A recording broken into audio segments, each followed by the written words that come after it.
I'm Gage Rome, and our concept for today is a concept for secure healthcare communication, and our mentor is Dr. Gentleman in the back there.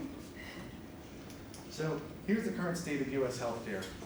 The U.S. spends roughly around 20% of its GDP, which is more than any other Western nation, think Sweden, Finland, Canada, any other modernized country you want to think of. We spend way more than they do, and the results we get out of it are much less. We have a higher rate of obesity, we have a higher rate of infant mortality, higher rate of heart disease than any of those other Western countries. So here's how our concept kind of applies to that.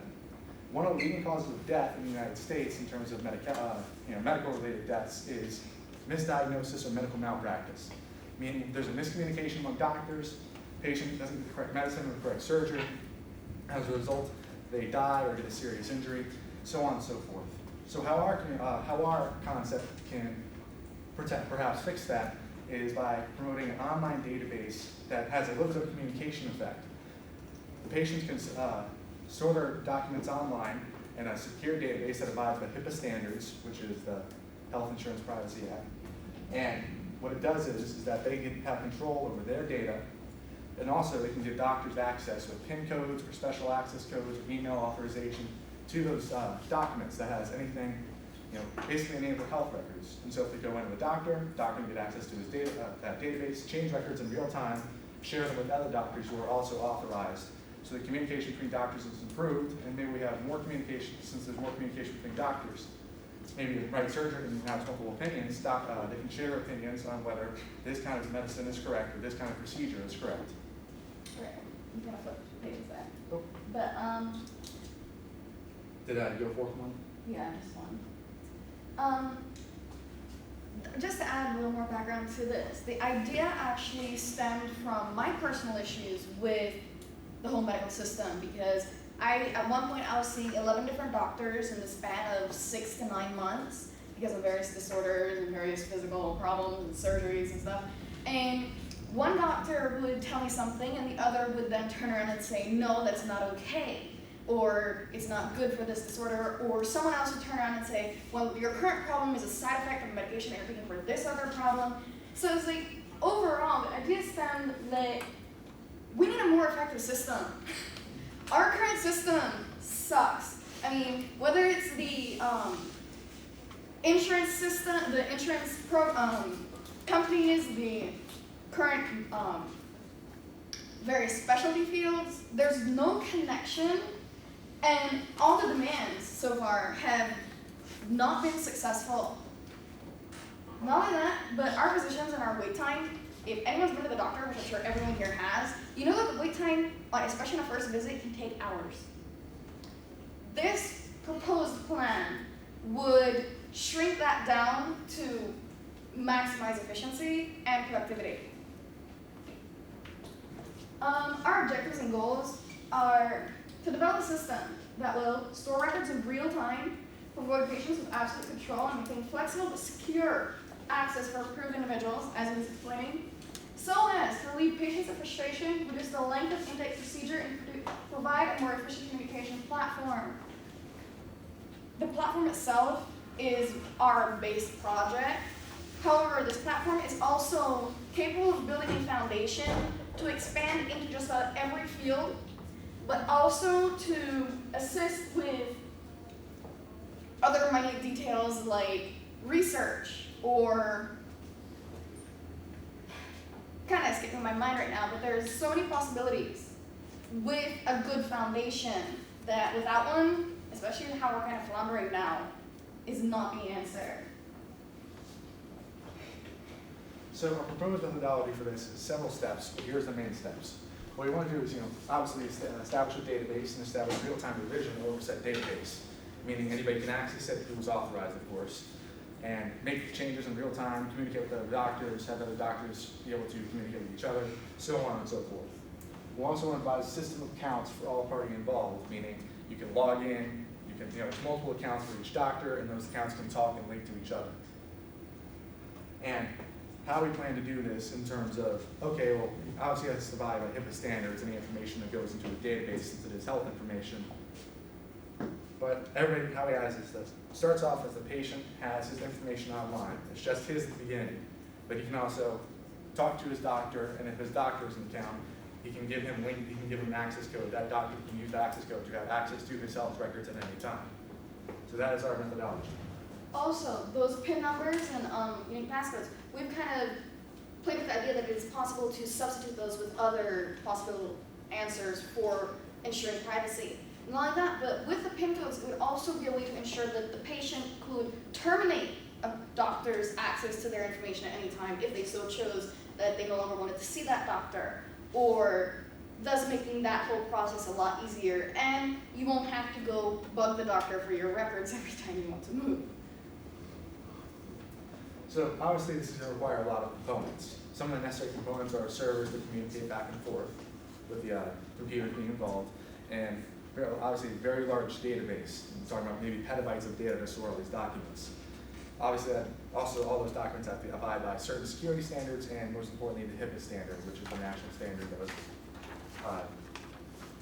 implemented in the 90s. This would take a lot of money, because we also have to have a lot of employees to guard said data and to have a lot of upkeep. Databases have a lot of upkeep, and obviously we need government backing to establish a system that's the national standard. Anytime something like this, it always starts off as a small government initiative, or it starts off as a private initiative, which eventually becomes large enough where the government can start using it as a standard. On another note, also, the funds to actually start up this program would actually slowly diminish. You would not need quite as much funds to maintain the program once it's already been designed and in place. You would also not need quite the amount of staff in a doctor's office. There would be less of a struggle to access the information, as all the nurses seem to be that I've communicated with have had issues with so far. And it would also mean that you would only really need one person on site at any time to really know the ins and the outs of our program. The system could, as I said before, promote anonymous data research, especially for things like cancer research or diabetes research, any particular major disease or anything at all. You could turn this around to use data anonymously if a patient so chooses to. One of those click of the buttons, would you like to participate in anonymous research? Meaning there would be no using your name, your background, nothing but strict on hard data that could then be used to, especially if you are a cancer patient or such and such, you could, rather than have to go through all these testings, all of your data would already be there. Would it be anonymous, so you would not have to worry about any of that? Pharmaceutical field, inevitable. We're going to tie into that. If you're in the medical field, the pharmaceutical field follows right after, because prescription writing. Thus, again, this program can eventually expand there. It can also expand into the education field. All public schools now are required to have an on-site nurse. This program, one solution to several problems there. You wouldn't have to constantly be repeating your personal data, like when's your birthday. You wouldn't have to repeat historical backgrounds, such as when were you diagnosed with this disorder, when were you prescribed this medication, when did you first start, when did you first end. That would already be in the system, and everyone that you give access to would have that already there. You wouldn't have to continuously be reestablishing your roots in every single place. And this is only a couple, because I could go on and on, but there's not enough room, not enough time. You good? I'm good. Possible consumers and utilizers are, as we started, individuals who want to have access to the documents online and don't either have to have them in files, vanilla files or computer files, so you can put them online. Large healthcare companies and hospitals could use this. If, let's say a patient came in, he's not coherent, can't talk, you can grab his ID, find his information, look him up on the database if there's an emergency need to, and find all of his health records if he's so complied to. And kind of ties into the last one with doctors. Doctors, hospital doctors, private doctors, anyone can find a use of this. And our conclusion is, well, this is a good idea. The one difficulty we're going to have is abiding by all safety and security standards. This is not a regular database where people are just storing, research they have or documents on their computers or running a website off of. This is people's private healthcare information. Someone who's a hacker could definitely do a lot of damage with that, and so I have to abide by a lot of security standards. It also relates to our major a little bit. is on cybersecurity. So keeping a database secure from anyone trying to intrude would definitely relate to that. And actually, tying also into that, I'm pretty sure everyone's heard of Google Drive and OneDrive. That's actually something that can actually tie into one of the implementations or a possible foundation for how the account part of it was built. However, when you get down to it, it's a, as we say, good idea, but why is it not currently in effect? Primarily because to get it there, we need to not go through district government. We don't need to go to just one institution. This would need to be a national thing. And anything in the United States going from state to national is quite a big deal. We'd have to start small. The cost to start for it to only potentially end at a small base is too great, which is why it's not here. But hopefully, with the fact that all we're doing is innovating old ideas to tie them together. We're taking basically the technology behind Google Drive and OneDrive and adding in other pieces and research possibilities and stuff. We're adding it together to create this database, which would mean ultimately we can draw from other areas. Not only that, but the end goal is to make it that even the people that are maintaining the database can't see your information. Ultimate security in that, to us, everybody in that system is anonymous. We can't see your names, we can't see your age, we can't see anything except for those doctors. And that PIN code would be what would establish that ability, that de-encrypting, basically. All right. Ultimately, Okay. it's All right, let's get into the questions. Any questions? Yes. What would enforce or want to reinforce the idea of doctors wanting to use this? Because there are cases of this being released and doctors just finding that. That is part of the problem. That is part of the problem. As we were saying, we have to start small. We would have to basically approach a potentially a small clinic or a small area and say, would you like to take part in this? Because, and from there, but once it's established in one place and it is proven to work, we have to prove that it works. But once we prove that it works, there is no end to possibilities. We just have to get to the point where it's made and it is established. That's really the only problem there. You said you wanted to quicken up how fast it would take to get through a clinic and stuff. And I don't know if I missed it, but what goal would you have? What goal time would you have? Say you have something wrong with you and you go how fast would you? What's the goal? How fast would you want that? Essentially, we want to make it none. We want it so that how the instant that you are signed in, someone can immediately access the information.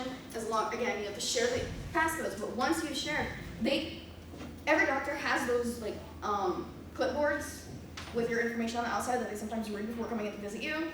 We're basically intending to replace that with, say, a tablet that has your passcodes code. So in that regard, we intend to completely negate all intake procedure, hopefully. With the access code of each user's assigned, would it change every time you give it to a doctor, or would Yes. it remain statically? It would change. Well, actually, it depends. I mean, again, as I was saying, that's the part that is potential to be substituted with other things, or potentially other security thing, because, however, there is a possibility that you could make it so that how your PIN is set and create more like a chat room kind of setting with all your doctors, so you can set so that how an access code is set for your doctors and have your family be able to access to it. I don't know why you want your family to access it, but that's the kind of thing. You might be able to have multiple access points or maybe just one. So that's one of the questions that we have as well. Yes. All right, 2 more questions and we need to move on. This is interesting. I just wanted to add the extra thing that you guys should consider, which is how to transcribe all of the files into digits. That would take quite a bit of manpower, so it's just an extra thing that you should consider when Oh yeah, that's approaching stuff. once that's a startup. Okay. And one more. Anyone else? Yeah, this. Yeah. These Ours- videos. Yeah. Okay, so trying to sell this to the government or the individual hospitals, and are you just giving? It would have to start as a private initiative, and it would also, we would start with small doctors, small clinics, but we wanted to get into a level where we could have something to say, listen, we've started with this, these people like it, we're having success here, and then start trying to enroll it into the government. That's to start with a small private initiative. Eventually, we will need government backing, as I said. Yeah, If we want to make this the ultimate standard to say that every doctor must have an account on the system, we will need government backing, period. So eventually, we will be selling it to the government. However, we have to start with the, So, Because hospitals, I'm pretty sure they'd rather just have Yeah, the the regular files one. on where it's free Yeah. instead of having to pay for. that's what I'm trying to say. well, that's another thing. Hopefully gonna take away that they don't have to pay for it. Yeah. That's my one intention. thing. like, However, okay. that does mean that the funds to actually Somebody's build gonna this pay will for be- it, you don't know who, it's gonna be you when you're already there working. Yeah, this is hopefully Somebody's also gonna pay negate for the it. idea of the whole John Doe. Right. This is hopefully to get rid of that, because eventually you have your fingerprints in the system. Yeah. They'll be able to identify you no matter what. So hopefully they'll get